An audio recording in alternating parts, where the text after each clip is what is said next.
Hello, and thank you for joining us today. I'm Jonathan Schanzer, Senior Vice President for Research at Foundation for Defense of Democracies. We're glad to have you tuning in to today's important discussion. Today marks the release of the Arabic translation of Bari Weiss's award-winning book, How to Fight Anti-Semitism. We're pleased to have with us today experts to discuss not just the book itself, but why an Arabic translation is so important in light of the anti-Semitism that is so prevalent today in the Arab world.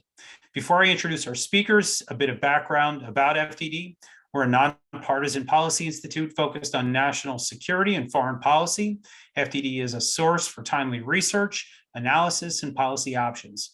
We host 3 centers on American power in the areas of military and political power, economic and financial power, and cyber and technology innovation, all with the aim of using all the instruments of American power available to produce actionable research and develop policy options to strengthen U.S. national security. A note, we take no foreign government nor foreign corporate funding, and we never will. Today's program is one of many that FDD hosts throughout the year. For more information on the work that we do, we encourage you to visit our website, fdd.org. With that, I'm pleased to introduce our panel today. First, we have Bari Weiss, who is an award-winning journalist and author of How to Fight Anti-Semitism. From 2017 to 2020, she was an opinion writer and editor at the New York Times. Before that, she wrote for the Wall Street Journal and Tablet. Today, she runs the popular Common Sense Substack, and she hosts a podcast called Honestly.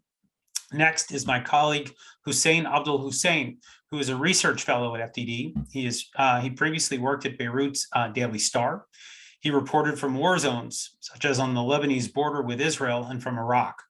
In Washington, Hussein helped to set up and manage the Arabic satellite network Al-Hurra Iraq, after which he headed the Washington bureau of the Kuwaiti daily Al-Rai. And finally, we have Faisal Saeed al-Mutar. Faisal is the president and founder of Ideas Beyond Borders. IBB's mission is to share, translate, and promote ideas that foster critical thinking, civil rights, science, and pluralism to the Middle East. Born in Iraq, Faisal became a refugee in the United States in 2013. He received the President's Volunteer Service Award in 2015. We are very grateful to have these experts join us today for this very important discussion. Let me kick off the conversation by just saying congratulations. First, of course, to Bari for producing such an important book, How to Fight Anti-Semitism, which has earned well-deserved accolades here in America. I also want to congratulate Faisal and his team at Ideas Beyond Borders. Their Arabic translation of Bari's book makes it available for a wider audience that can truly benefit from reading it. The book, I should add, also has a wonderful foreword written by FDD's own Abdul-Hussain, who is FDD's resident expert on Gulf affairs. So a warm welcome to all 3 of you. And as we dive into the substance of Bari's book today and why it's so important to discuss it in the Arab world, I think it's important to acknowledge the brave intellectuals who have fought this battle in the past and paid the ultimate price. Today, I'm thinking about Mazen Latif, a name our audience may not know. Mazen Latif was an Iraqi author who published a number of books about the history of Jewish people in Iraq. Then in 2019, he was kidnapped and killed by militias affiliated with the Islamic Republic of Iran. Faisal, maybe if you wouldn't mind just to tell us a bit more about Mazen Latif's story. I think it's an important way to start our discussion today. Sure. Thanks for having me. Mazen's biggest crime was telling Iraqis about their own history. He has written 6 books, mainly discussing the contributions and the positive contributions of Iraqi Jews from the beginning of modern Iraq. And that is something that many subsequent governments that came in after the kingdom tried to erase. And he has been an advocate to restore relations with Jewish people, restore Iraqi Jews to be back to their home country. And this is unfortunately a crime in his country, in which from the beginning he published his first book. And I know we are a lot of mutual friends and circles. I know that he's being constantly threatened by many militias, whether directly or indirectly, in which they send someone to the Mutar street where he mostly is located. And they tell him, you cannot say something positive about Jews. This is a line you cannot cross. And he kept doing it. And that's really the heroism that he eventually paid the price for. But it's something that I can see living with a lot of his friends, a lot of his with the people within the circle of publishing who will continue his message. And I hope that this book will also be part of that continuation of the message that Iraqi Jews and anti-Semitism is a cancer to Iraq and is something that should be challenged in Iraq all over the Arab world. Yeah, thanks, Faisal. I mean, it really is remarkable. You think about the contributions that the Jewish community made to Iraq in decades past. And then, of course, we recall the Farhud, we recall some of the terrible things that happened to the community there. I think all of it's incredibly important to share, and I'm glad that these efforts continue. Maybe let me just follow up with you for a second. If you could just tell us a little bit more about the challenges that publishers face today in Iraq and perhaps other Arab states. I know this is not something that is unfamiliar to you. Sure. So the main challenge is the red line about what will be censored, what will be punished for, is constantly changing. So it's really hard to keep up what will really, quote unquote, trigger the militias, what will cause them to actually kill somebody.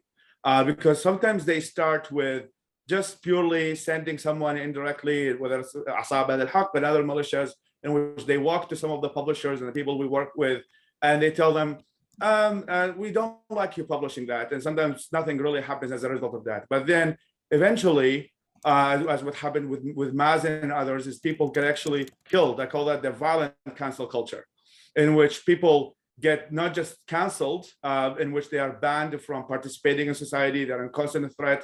Some of them have to reallocate to other countries and sometimes other places in Iraq, like the Kurdistan region, in which they go for their safety. Sometimes they target their family members, in which they send a message to that publisher into through the family member. That's actually what happened with us with Bari's book. We have contacted a couple of publishers, asking them if they can actually print that book, as we have done with a lot of other books that actually some of them made up to the festival. And he said, well, I already got so many death letters and of people telling me that I cannot publish books like that. And I really apologize for not being allowed to print it. And that really happened just a couple of weeks from now. And that's just one challenge of the many in terms of the lack of government support and sometimes government protection for publishers and also journalists who write about these subjects. So just to be clear, is this an Iranian-backed militia problem? Is it an Iraqi problem? Is it an Arab problem? Where do you identify as the center of the problem? It's everything. The challenge now in Baghdad is most of the militias at the moment are the Iranian backed. Back in my time, and the reason I am in the United States is because I ended up on a couple death list by Al-Qaeda of Iraq, which is AQI, and in West Baghdad where I used to work. So and now in a way they look like peace activists, but compared to ISIS and some of the militias that exist in today's age. So when it comes to Iraq, Iranian militias now have a very strong hold in Baghdad. With other states, it's mostly it's governments where there are more stability, in which really the government is responsible for the censorship. The countries that don't have militias, like the one in Iraq and Lebanon and some other places. So it really depends. As you probably know, Wonder Woman, the movie, there were censorship things in Lebanon from Hezbollah and other groups. So unfortunately, censorship is a very common theme, and that's the reason why we exist. I mean, as an organization, we deal for when the local publishers are not allowed to publish some of these books, they come to us, and the authors in many cases come to us and telling them, because many of the time my book is not be allowed to be published in mainstream publishers or local publishers in the region, can we please I want my ideas to go across, and can you help us with Ideas Beyond Borders as an organization that is mostly digital based, is for us to be the in which we become the publisher and spread the books and all of these knowledge utilizing tools that actually circumvent some of the censorship methods that many regimes in the region use. Thanks, Faisal. And of course, the discussion there about Wonder Woman stemmed from the fact that Gal Gadot, an Israeli actress, was the lead there. And I guess that was the thing that prompted some of the controversy, which of course leads me to a question for you, Hussein. Let me shift to you, where I think the line that we hear coming out of Arab governments is that they're simply opposed to Israel, or they're opposed to Zionism, but not to Jews and not to Judaism. How would you respond to that? I think you're right, John, and that's not only the governments, even the common folks, the people, they have this imaginary tolerance toward Jews. They say that we have nothing against the Jews, only against Israel and its policies toward the Palestinians. But in any given week, if you look up the news, you will find a dozen of anti-Semitic incidents. For example, this past month in December, we had 2 incidents that went largely unnoticed in Western media. The first was ADL published something about Kuwait textbooks. And it seems that in Kuwait, they teach students that there's a problem with the character of the Jews. The Jews have been treacherous all along since the days of Prophet Muhammad. And they go on, and nothing in these textbooks say anything about Israel or the Israeli government. On December 18, the Iraqi annual book fair closed, and before it closed, there was a huge issue of censorship. An Egyptian publishing house had on display a book that suggested that Israel and Iran were 2 sides of the same coin, that the Shia were in fact Jews who were hiding, who were acting as a 5th column. And of course, it's a book that just revived all the conspiracy theories that have been around for some time. Now, what happened is that the Shia were angry naturally, but instead of saying, okay, we're not Jews, but there's nothing wrong with being Jews, they said, we're not Jews, you, the ones who are accusing us, are the Jews. And then the word Jews became a curse word. So these are 2 examples of how there is animosity toward the Jews. Anti-Semitism is deep and wide. And these incidents illustrate how nothing there was about Israel or the Palestinians. It was only about Jews, and it was what we call here anti-Semitism. And that's why I think the effort by Faisal in translating Bari's book was really important for the Arab reader to read and understand. Agreed.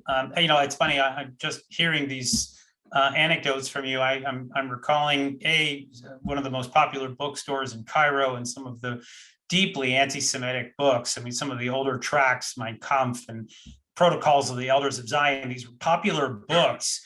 Admittedly, this is 20 years ago, but from what I understand, this is still the case today, which is obviously lamentable, to put it mildly. And then the other thing that you mentioned just about the word Jew being kind of a derogatory term, I can recall on a number of travels to different places around the Arab world, just the word Yahud. That was the sort of slang way of putting someone down. And it's obviously incredibly unfortunate that this is still a staple in kind of the slang of the Arab world. Bari, let me bring you into the discussion now. Your book obviously highlights a number of very important themes. I wish we could tackle all of them, but let me start with a few.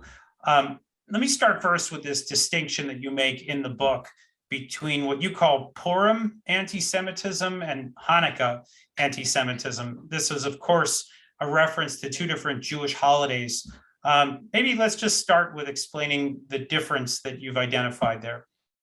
Sure. And first of all, I just want to say I'm so excited to be here and just a huge fan of IBB and FDD and all other acronyms, and just incredibly grateful. I can't think of a language that I feel this book is needed in more than Arabic, and that you guys made this happen is just incredible, and especially honored to have the introduction from Hussein, so thank you.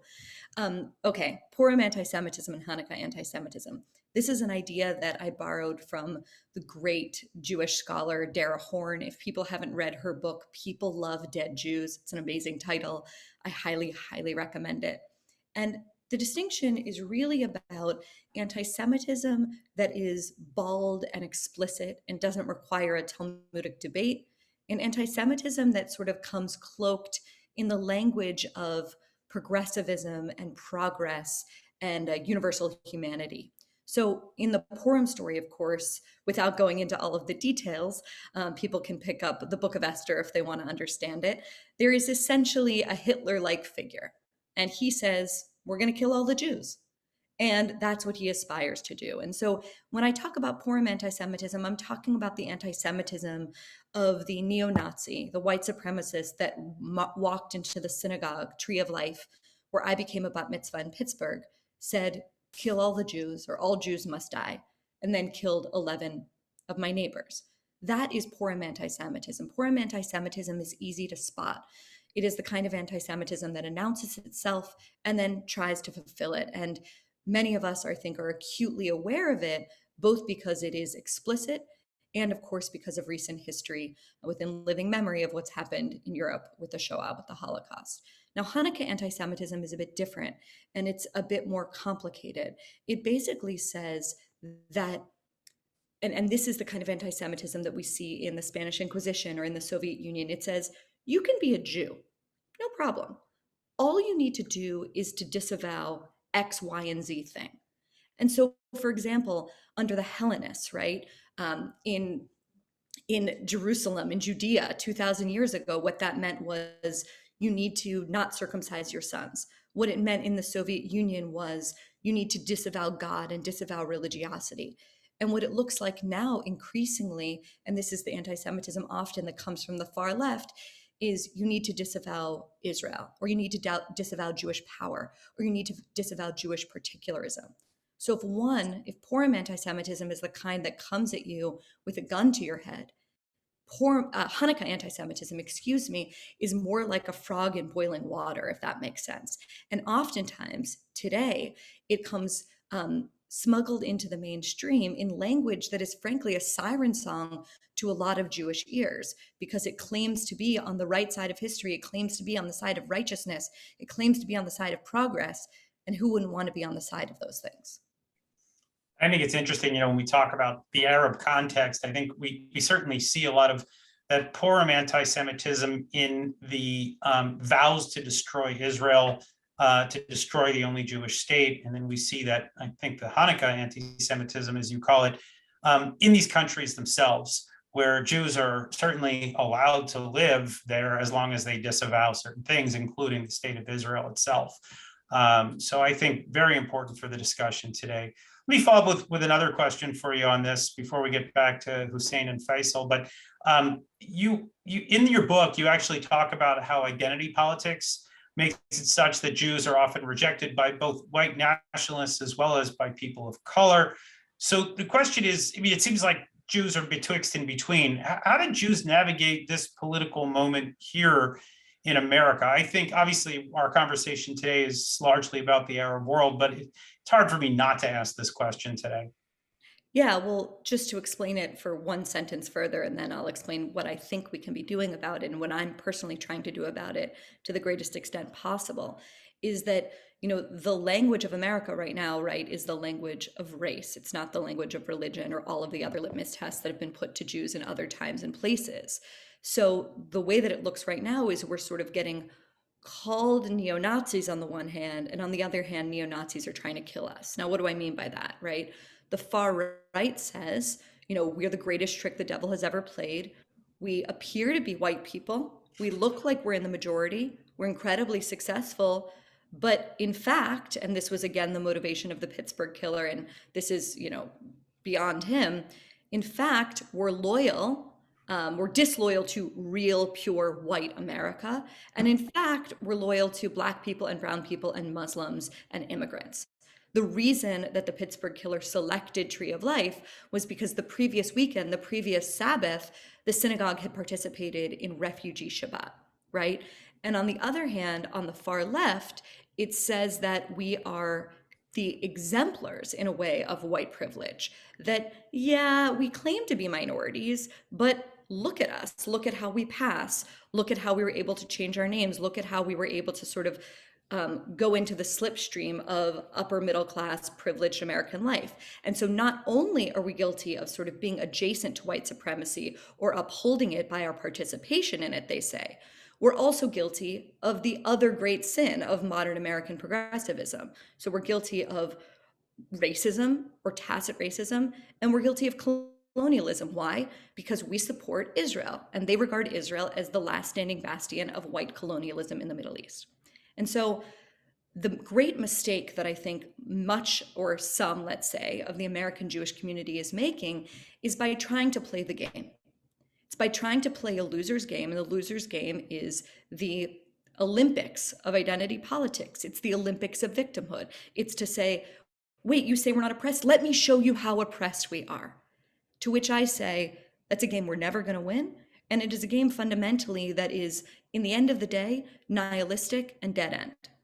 The way that I think we fight this is by rejecting any notion of identity politics that pits us against each other, that sees identity and victimhood or purity as a kind of zero-sum game.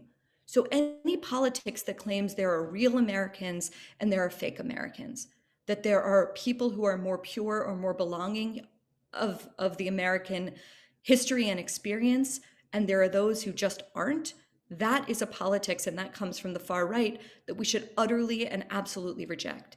And at the same time, on the far left, a politics that claims that we're contained to the lane of our birth, that our gender or our sexual orientation or ethnicity or race or our class determines our station in life, that some of us are fundamentally oppressors and some of us are fundamentally oppressed, and that's just the way it is. All of this, and if there's like one great lesson from Jewish history, perhaps it's this, all of this is deadly, not just for Jews, but for anyone who is different.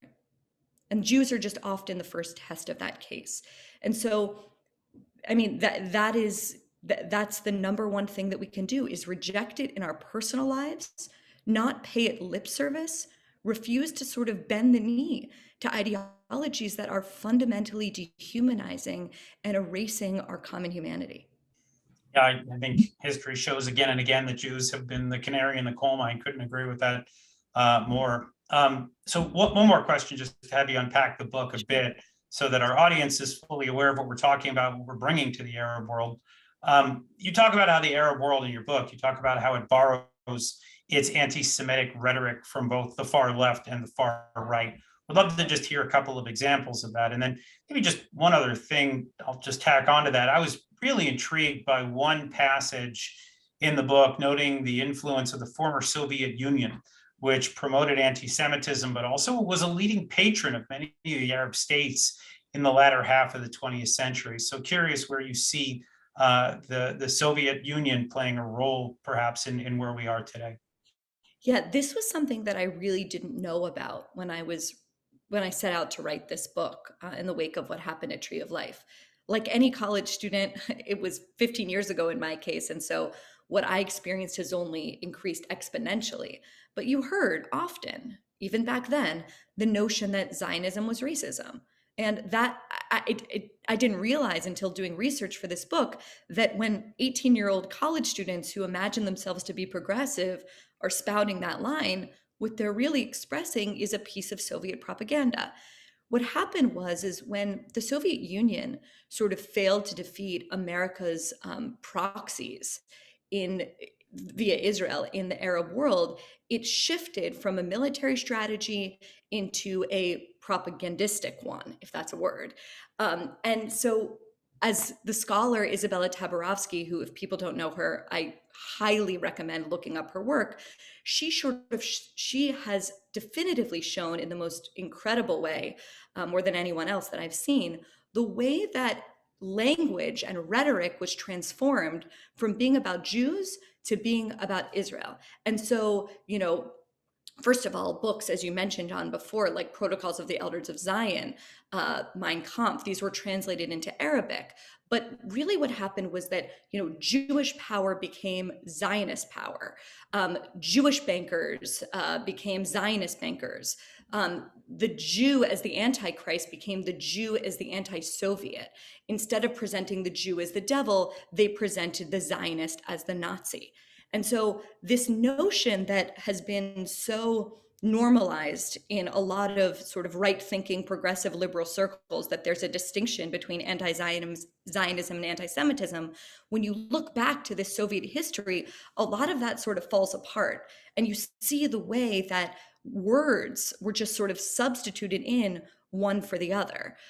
So I think that that is extraordinarily important, something that gets incredibly overlooked. And in general, I would say that going back to your original question, the Purim anti-Semitism, Hitlerian anti-Semitism, anti-Semitism from the far right, for one reason or another, that is the kind that we are educated and sort of inoculated against. And I'm talking both about the Jewish community and the broader American population. This kind of anti-Semitism is something that many people, most people, including most Jews, really don't have a deep history about. And so a lot of times when the conversation happens in America about, can it happen here? Well, of course, what people are thinking about is Holocaust-like anti-Semitism, fascistic anti-Semitism, anti-Semitism from the far right. Often they're not thinking about this other kind and what happened to Jews right under the Soviet Union and regimes that have embraced this kind of anti-Semitism. That's a great point, and one I think I'd like to unpack with the rest of our panel here. So maybe Hussein, let me just start with you. You've obviously lived in the Arab world. That's where you do most of your reporting. It's what you observe day to day. Where do you see the influence right now? Is it from the far left, from the far right? Has it taken on a kind of a mind of its own in the Arab world? How would you describe what's happening there right now? John, to pick up from where Bari left, I'd say that communism didn't really strike roots in the Arab world, even though there were communist parties and socialist parties. We know that the Soviet Union was among the first countries to recognize the state of Israel. And this posed a huge quite a problem for the Arab communist parties, because in their thinking, division is along class lines. So it's poor Jews and poor Arabs versus rich Jews and rich Arabs, in which case the identity politics wouldn't work. And in which case Arab versus Jew doesn't work. So if you look at the Israeli Communist Party, you will find that it has both Jews and Arabs, and to some extent, this is how they operate. But the thing is that in most Arab countries, right and left didn't really operate the same way we're used to in the Western world. So the Iraqi, the Ba'ath Party, which is, for example, which is secular, it became Sunni in Iraq. It became Alawite in Syria. The Socialist Party in Lebanon is Druze. So they just picked the name, and the tribalism remained. And as long as tribalism remained, the cleavages, the divisions just persisted. And what happened is that we know that these things, anti-Semitism in Arab circles, it goes through cycles. It ebbs and flows. And what happens is that some populist leaders sometimes decide to exploit the text that they have, and then other leaders decide to be more enlightened. So what we see now, for example, with the Abraham Accords, is that some governments decided to lead in a good way, and they're having peace treaties. Not only peace treaties, they're having people to people peace and normalization between the UAE, Bahrain, and Israel. On the other hand, sometimes you get governments and leaders who are populist enough who try to use the rhetoric that they can find. And of course, if we go back to the Arab culture, which is of course influenced by the Quran, if we go there, you can get whatever you want out of the holy book of Islam. You can get verses that are against the Jews. You can get verses that love the Jews. And what happens is that it depends on who's the government in power. They play up whichever verses that they think is in their favor. One last point on this. You might remember that when the Shah of Iran had a peace treaty, was actually an ally of Israel. Most of the Shia, even the Arab Shia, including in Lebanon, considered themselves to be friends with the Jews and with Israel. And when there was the invasion, Israeli invasion of Lebanon in 1978, there's the famous incident of the Shia just throwing rice and petals on the heads of the IDF troops. But then when Iran changed, when the regime was changed in Iran, then things changed for the Shia, because Iran started taking another line. So I'm saying is that you can find whatever you want in the text and the culture, and it depends on the government behavior and, of course, the behavior of the elite.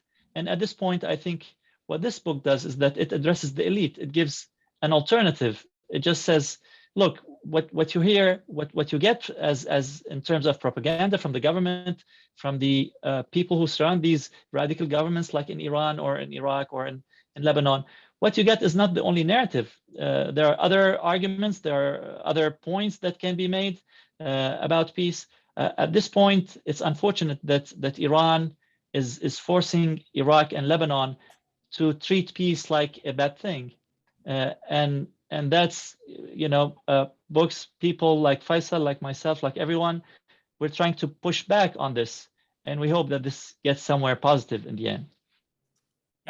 There's a lot to unpack with what you just put out there, Hussein. I'm certainly interested in the role of Iran in ensuring that anti-Semitism remains in the bloodstream, in particular in the countries where it wields the kind of influence that it does. So in places like Iraq and Syria and Lebanon in particular right now. But Faisal, let me just turn to you for a second.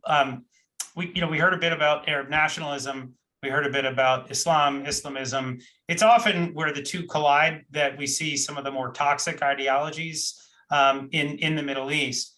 And in Iraq, I think we've probably seen it more than maybe some other places. I'm curious to hear your take about how that has evolved in Iraq, where I know you've done a lot of work. I'm also interested in just getting your take about how this anti-Semitic or the strain of anti-Semitism in the Arab world, how it's actually found its way into intellectual circles. That, you know, in the publishing world, someone like yourself, you face great challenges. A lot of other places, you know, you have these defiant people in the publishing space that will go right ahead and challenge some of the common wisdom, let's say, wisdom, I'll put in air quotes, right? But the idea that intellectuals, that's their job. And yet you find that it's just such a challenge in the Arab world right now. So I know I've given you a lot to chew on here, but feel free to weigh in.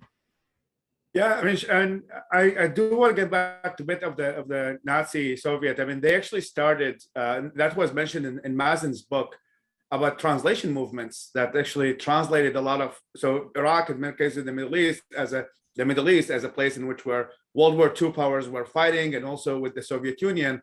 The Soviet Union and Nazi Germany both had translation houses inside Iraq that actually translated a lot of the books from Nazi Germany into Arabic, and the same with the Soviet Union. And that's how we actually got a lot of copies from the Protocols of the Elders of Zion, etc., because they were distributed for free. So in a way is that we are the reverse Soviet Union in this regard, is that we're actually doing the opposite but doing it for Enlightenment values and pluralism than for hate. So that's, I think, our market differentiation here.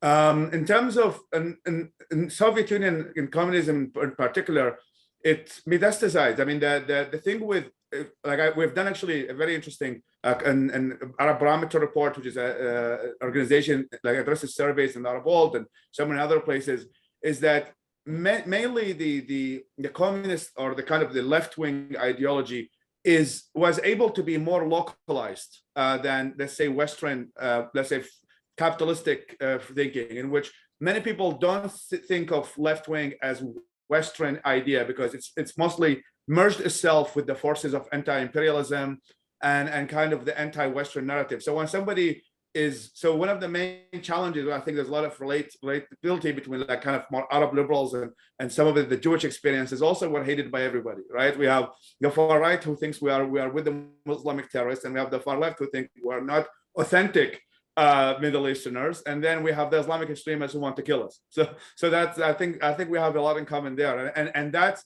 and with the far left in particular is that the people who adhere to this ideology, which is merged, anti-imperialism equals anti-Israel equals anti-America, and all of that stuff, in which all viewed under one umbrella.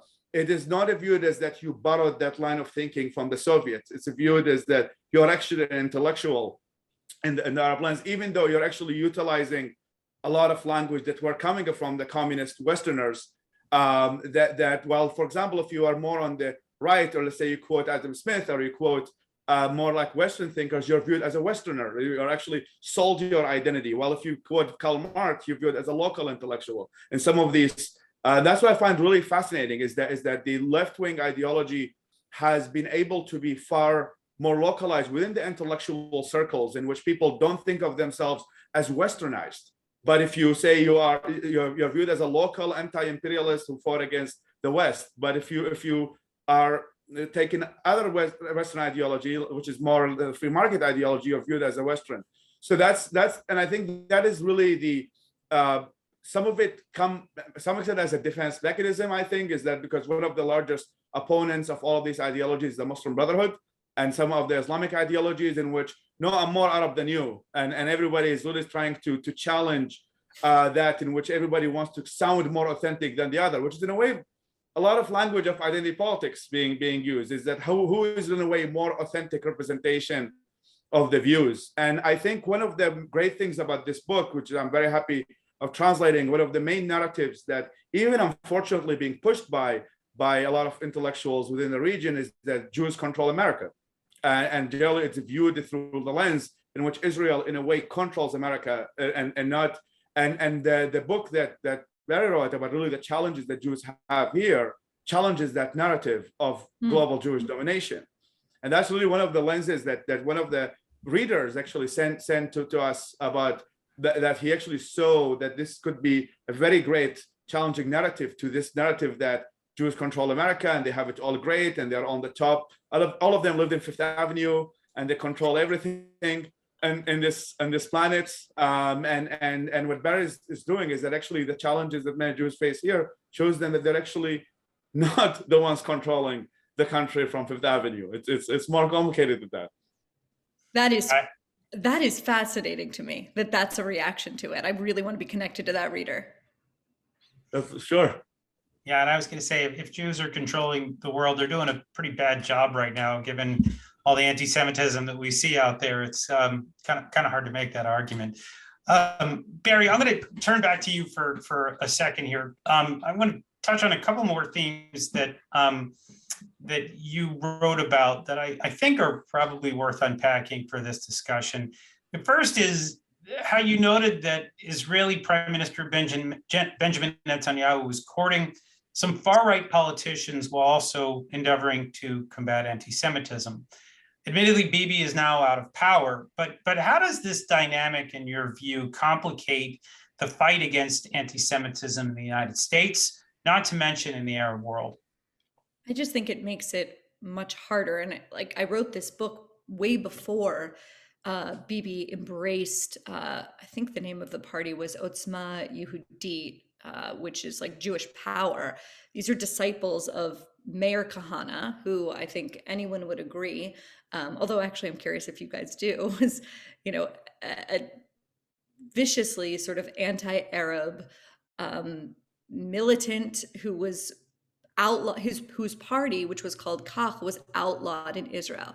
And so the fact that Bibi was sort of reviving the husk of this party under a new guise was detestable to me and lots of other people, including Rabbi Benny Lau, extremely important rabbi in Israel. And I remember when that happened, he said that allowing this party and its supremacist ideology into the Knesset, into the Israeli parliament, was akin to the destruction of the temple, which is like the greatest tragedy in all of Jewish history. And so the thing that I think is heartening is how many Israelis are rejecting that. But I would also say that, the rise of extremist ideology, let's just call it, but you could also call it ideologies based on sort of supremacy and based on the kind of very noxious and dangerous identitarian tribal ideas that we were talking about before. That is not unique to Israel. That is on the rise everywhere across the world right now.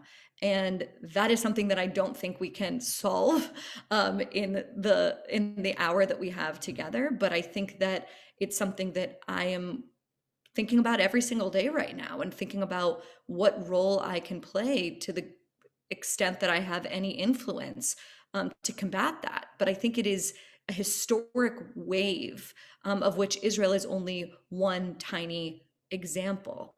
But I would definitely say for American Jews, who still identify overwhelmingly as liberals and progressives, despite what's going on inside the Democratic Party, which we can talk about, I think that having Bibi in power and embracing those kind of groups have made their willingness to sort of speak out on behalf of Israel, defend, the notion that Jews, like any other people, have a right to a state and have a right to sovereignty. It's made them sort of remain mum in a way that's been really unproductive. Yeah, I mean, I guess I'm the only thing that I would maybe wonder out loud is, is Israel doing, or did under Bibi, did Israel do anything that was that different than a lot of other countries where extremist factions have popped up, where you see leaders placating the far left or the far right? I mean, I think we could even see it here in the United States to a certain extent within both parties. Yeah, I don't think it's unique to Israel at all. I think Jews all over the world feel a special connection to Israel. And so if Israel is meant to represent, not just the survival and protection and guaranteed safety of the Jewish people, right? But it's supposed to represent, and this is a very inchoate idea, but Jewish values, whatever those are. And people see the prime minister of that state embracing a group of people that, in my understanding of Judaism and Jewish values, really don't. That just leads to incredible tension. But no, John, I agree with you in that it's not unique at all. This is happening all over the world right now. And of course, the inordinate focus on Israel and the, accusations against Bibi in terms of racism or supremacy or whatever word you want to use. The words are now constantly changing every single day. That also should not surprise us, because everything that is Israel is news. Yeah, I think that's right. I'm going to shoot one more at you, Bari, and then I want to go back to Hussein and Faisal to talk a little bit about what's going on in the Arab world right now. But if you would talk to us just for a minute or two about your time at Columbia University. This is something that's near and dear to my heart, I guess I would put it. It's a toxic Middle Eastern studies department over there. And that may only be the half of it, as I understand it. And you were studying there at a time, I think, of a lot more tumult than even what we see today. So perhaps just a few thoughts on what you saw while you were there.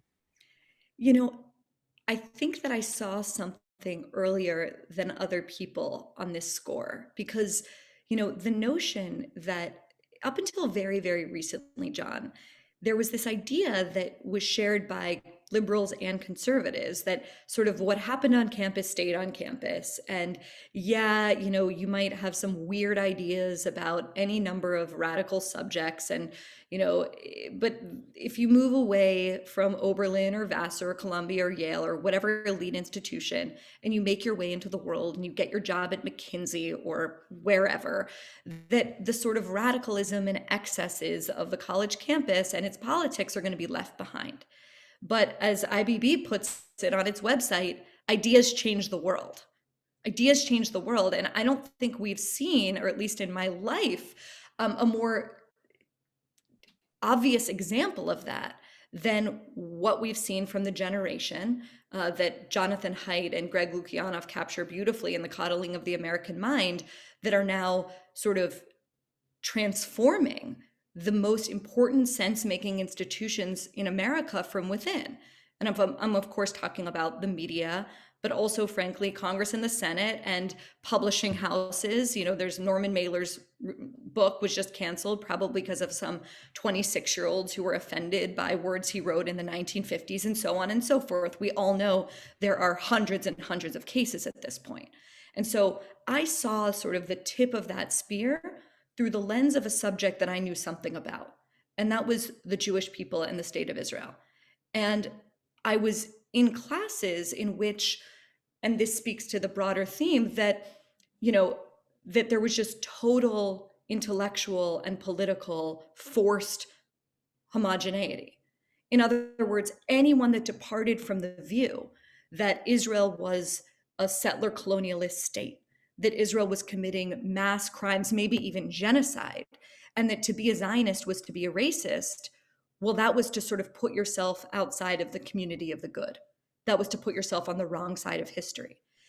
And so in an environment, let's say, where the assumption is that Zionism is racism, and that is what all of these professors were teaching. Well, guess what happens in an environment where everyone is taught to believe that Zionism is racism?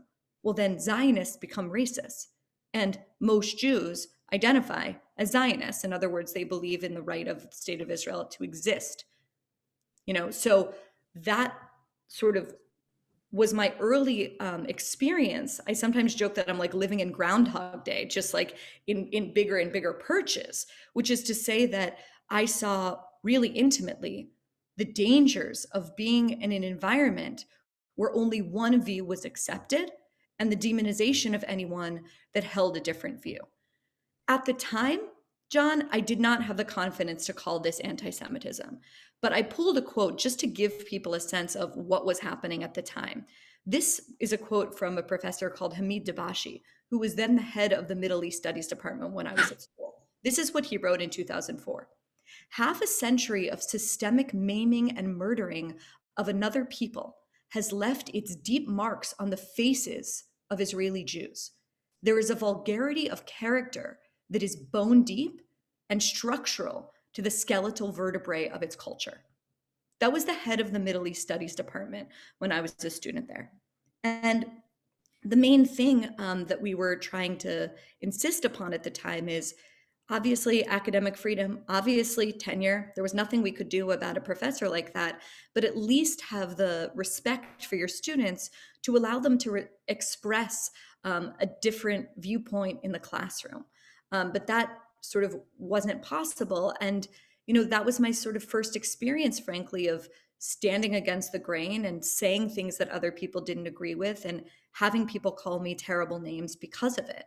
And in a way, I guess I need to thank my experience at Columbia because it definitely set me on a path toward journalism, on a path toward being willing to stand up for the values that I believe in to the deepest reaches of my soul, and frankly, the beginning of growing the thick skin that's necessary if you want to do that these days in American public life.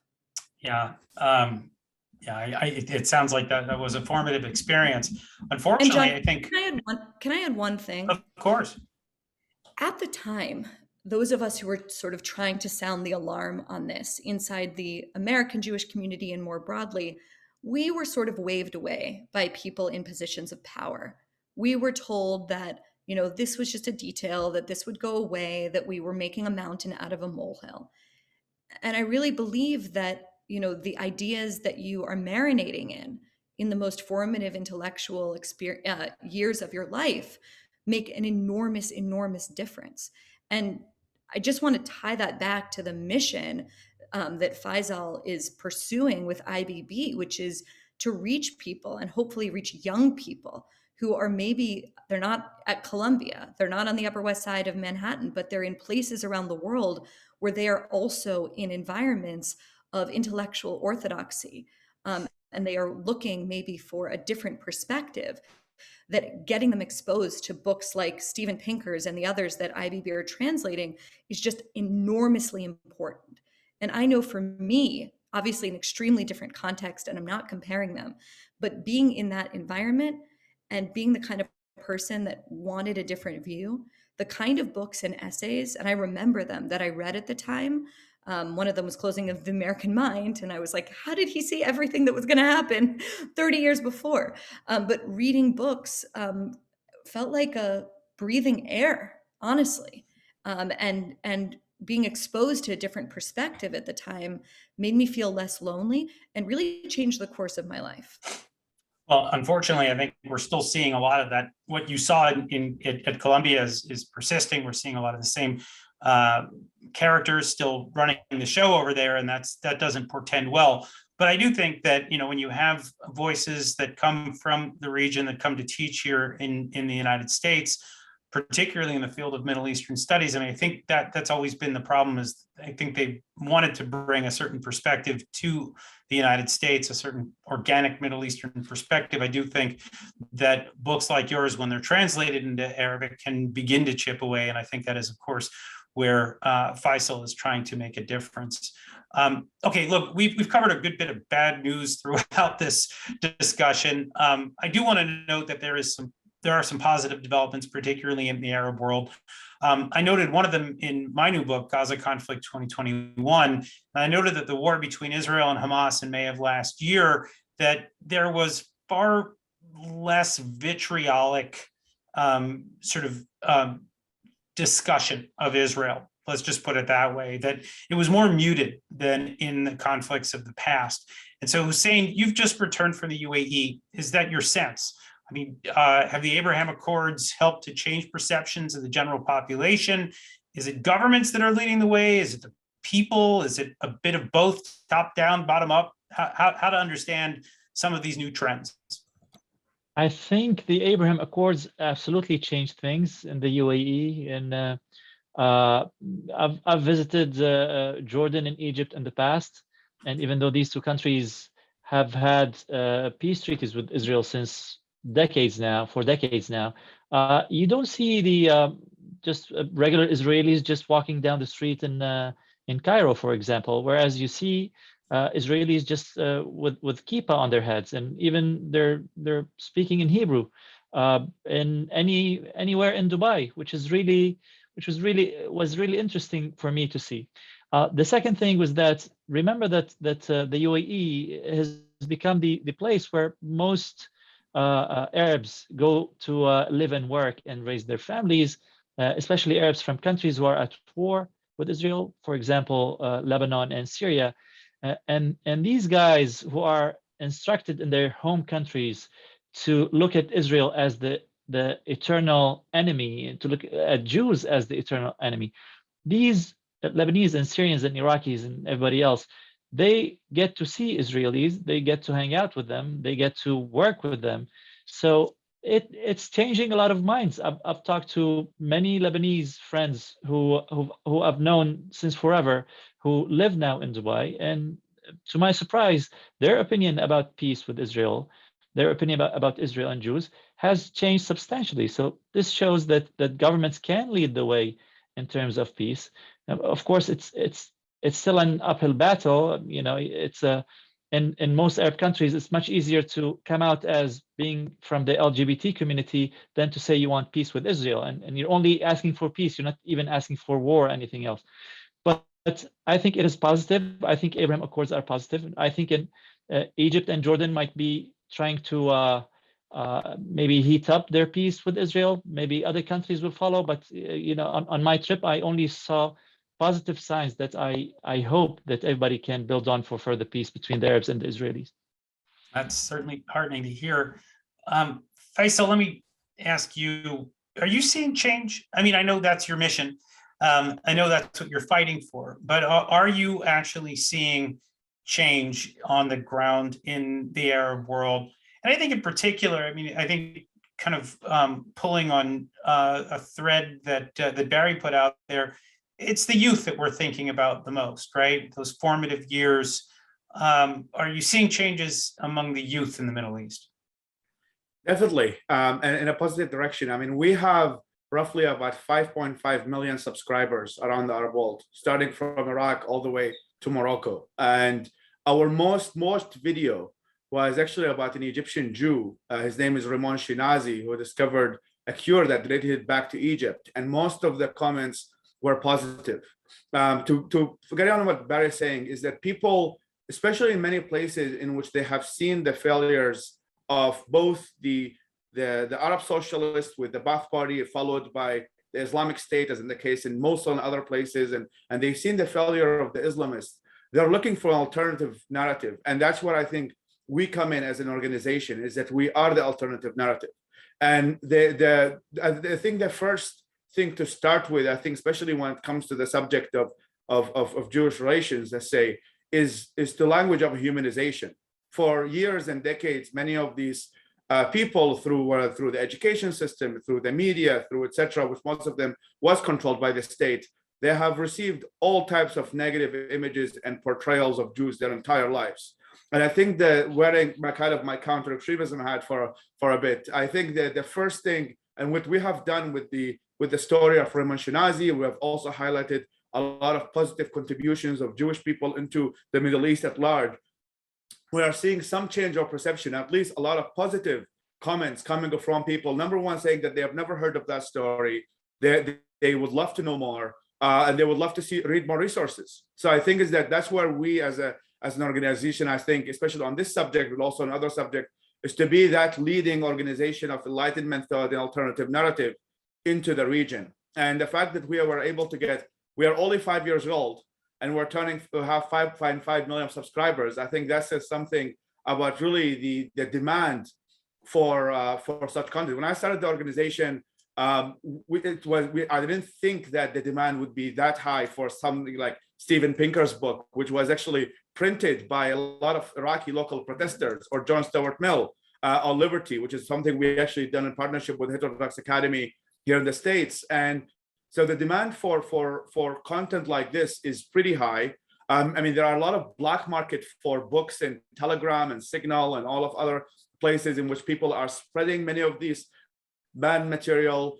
And I mean, there's a proverb in Arabic that says "al-mamnu' marghub." So in many cases, what is prohibited is wanted, and in many cases, when these governments and they have seen how much they suck in governing, and they have seen how many people are like, okay, if these people are telling me the Jews are evil, let me see what the alternative is, because the lack of trust in these institutions, the government institutions, is very low. And that's why I think in a more grassroots approach than depending on Arab governments to lead the way, even though in some cases, I mean, Arab governments like the UAE have a very powerful media through Al Arabiya and multiple other channels. They own a lot of the music channels, also Rotana and others. So they are able to influence culture on a larger scale. But I would like to make it less dependent on these governments, because they might switch whatever the mood of the day is. So I think I would rather go with like a more grassroots approach and changing the minds of the youth, and let them take these as ideas as their own, and hopefully they will lead the change in their own countries. Okay, we're about to wrap up here. Faisal, I just want to ask, are there other books in the queue right now? Are there other languages, by the way, that Bari's book can be translated into? Is that IBB's job? But just curious what else our audience may want to know about your efforts. Definitely. I mean, we would love to make Bari's book available in Farsi. We actually have a team that does Farsi translations. We recently expanded to both languages in Afghanistan and also in Iran. So we would love to make that available. We actually have a distribution channel in Farsi as well. So maybe that's next. What we're working on right now is actually a book by Mustafa Akyol called Reforming Muslim Minds, which is about Islamic enlightenment and actually where they can find sources where they can find hope in that region. We just finished the translation of Steven Pinker's Rationality, and there will be more and more of these books. We're planning to do almost a book every month. So our capacity of actually translating and making things available is only increasing. And also we're now a video magnet. So we do a lot of videos to actually make people interested in these ideas. We had 60 million views last year. We're hoping to double that this year and try to get more momentum for these ideas and change the narrative in the region. That's terrific. And we wish you the best of luck. We're going to end it here. I want to thank you all for participating today and for providing your insight on these important issues. Bari, thank you for writing such an important book. Faisal, thank you for translating it to Arabic. And Hussein, thanks for writing a terrific foreword. And thank you, our audience, for watching. For more information on FDD and our latest events and research, we encourage you to visit fdd.org. We hope to see you again soon. Thank you. Thank you. Thank you.